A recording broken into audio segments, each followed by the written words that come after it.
દાહોદના ચંદવાડા ગામે શાળામાં બાળકો પાસે મજૂરી કરાવતા આચાર્યનો વિડીયો થયો વાયરલ।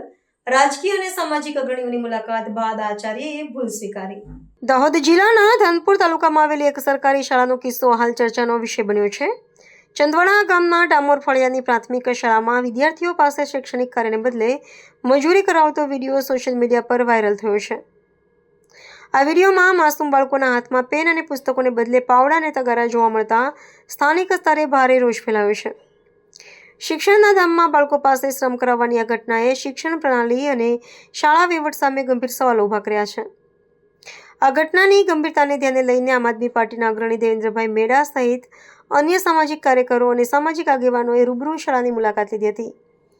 પ્રતિનિધિમંડળે શાળાના આચાર્ય અને વિદ્યાર્થીઓ સાથે પ્રત્યક્ષ વાતચીત કરીને સમગ્ર વિગતો મેળવી હતી।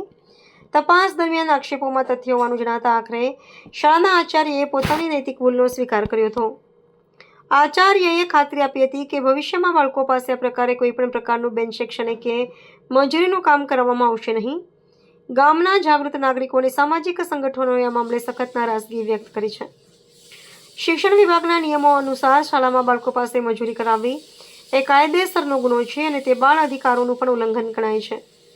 જોકે આચાર્યએ પોતાની ભૂલ સ્વીકારી લેતા હાલમાં આ મામલો શાંત પડ્યો છે, પરંતુ સ્થાનિક લોકોએ આવી ઘટનાઓનું પુનરાવર્તન ન થાય તે માટે જિલ્લા શિક્ષણ તંત્ર દ્વારા કડક દેખરેખ રાખવામાં આવે તેવી માંગણી કરી છે।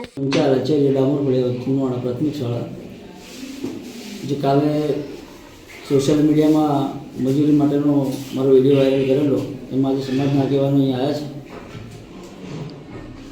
એમને એવું લાગે કે મજૂરી તો અમે આજ પછી આવું કામ બાળકો જોડે નહીં કરાવીએ અને જે અમારે ભૂલ છે અમે સ્વીકારી છે।